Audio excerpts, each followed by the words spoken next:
मुमताज़ साहब सही मायनों में इलाकाई अखबारात के हकूक़ के अलमबरदार थे और अपने आखिरी सांस तक उनके हकूक़ की अलमबरदारी का फरीज़ा अदा किया और हक़ अदा किया। मुमताज़ साहब एक ऐसी शख्सियत थे, अपनी ज़िंदगी में भी हमारे दिल में रहे और अपनी ज़िंदगी के बाद भी हमारे दिल में रहेंगे।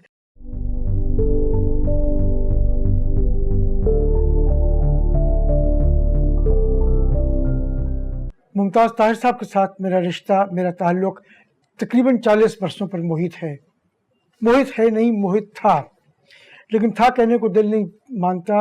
और जब भी मैं था कहता या सोचता हूँ, मुमताज़ साहब का हमेशा मुस्कुराता हुआ चेहरा, हंसता हुआ चेहरा सामने आ जाता है। मुमताज़ साहब से मेरी पहली मुलाकात 70 की दिहाई में मेरे वालिद के दफ्तर में हुई, और उसके बाद जब मैंने इश्तिहारी दुनिया में कदम रखा तो ये मुलाकात गाहे बगाहे होने लगी, और फिर अखबारी सनत और जंग ग्रुप से वाबस्तगी के बाद मुलाकातों का ये सिलसिला मोहब्बत और खलूस के ताल्लुक़ में तब्दील हो गया। मुमताज़ साहब के साथ जो मेरा रिश्ता था, जो मेरा ताल्लुक़ था, वो एक मोहब्बत और जो खलूस का ताल्लुक़ था, वो बयान नहीं किया जा सकता। उस मोहब्बत को, उस खलूस को आदमी अल्फाज में बंद नहीं कर सकता, अल्फाज के ज़रिए उसको बयान नहीं कर सकता।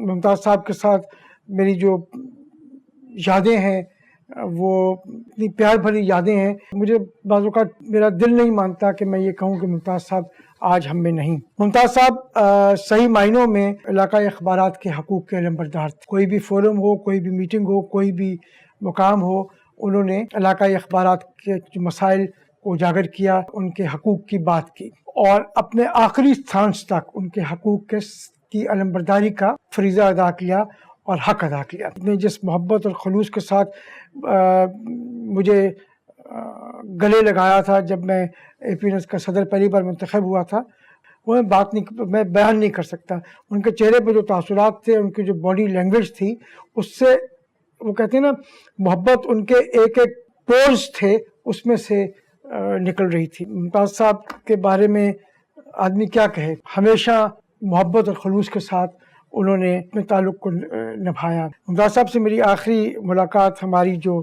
एनुअल जनरल मीटिंग हुई थी APNS की, उसमें हुई थी मार्च के महीने में। उसके बाद मुमताज़ साहब के इंतकाल से चंद घंटे पहले मेरी फ़ोन पे, कुछ 7-8 घंटे पहले फ़ोन पे उनसे बात हुई। शामी साहब ने, और उन्होंने मुझे और मुजीबुर रहमान शामी साहब को एक मसले के हवाले से बात की और कहा कि हम वज़ीर आला पंजाब से उस मसले को उठाएं। तो हमने बात करके मैंने मुमताज़ साहब को बताया कि शामी साहब की और मेरी बात हो गई है और अगले हफ्ते हमारी मुलाकात होगी। और मैं लाहौर में था और मेरी 6 बजे शाम की फ़्लाइट थी और मैं एयरपोर्ट की तरफ जा रहा था जब मेरी बात, और रात को मुझे मोहसिन का, उनके बेटे मोहसिन सयाल का व्हाट्सएप आया कि मुमताज़ साहब इस दुनिया में नहीं। मुझे तो समझ नहीं आ रही थी कि ये क्या है, और बिल्कुल जिसको कहते हैं ना, पाँव के नीचे से ज़मीन निकल गई। इस बात को सुन के, पढ़ के, कभी आदमी सोच भी नहीं सकता था कि मुमताज़ साहब हम में नहीं होंगे। मुमताज़ साहब आज हम में नहीं, लेकिन मेरे ख़्याल में मेरे दिल में हमेशा रहेंगे। और इंसान वो होता है जो ज़िंदगी में तो आपको याद रहे, ज़िंदगी में तो आपके ख़यालों में रहे, आपके जहन में, आपकी यादों में रहे, लेकिन ज़िंदगी के बाद आपके दिल में रहे। जब वो हमसे चला जाए, जब इस दुनिया से उठ जाए, तो हमारे दिल में वो रहे। मुमताज़ साहब एक ऐसी शख्सियत थे, अपनी ज़िंदगी में भी हमारे दिल में रहे और अपनी ज़िंदगी के बाद भी हमारे दिल में रहेंगे। अल्लाह मोहसिन को और असद को और मुमताज़ साहब के पूरे ख़ानदान को सब्र दे और हिम्मत दे, और इन दोनों को हिम्मत दे कि मुमताज़ साहब का जो मिशन था, उनका जो अखबार था, और उनकी जो एक जद्दोजहद थी इलाकाई अखबारात के लिए, उस जद्दोजहद को जारी रखें और आफ़ताब को सही मायनों में आफ़ताब बनाएं।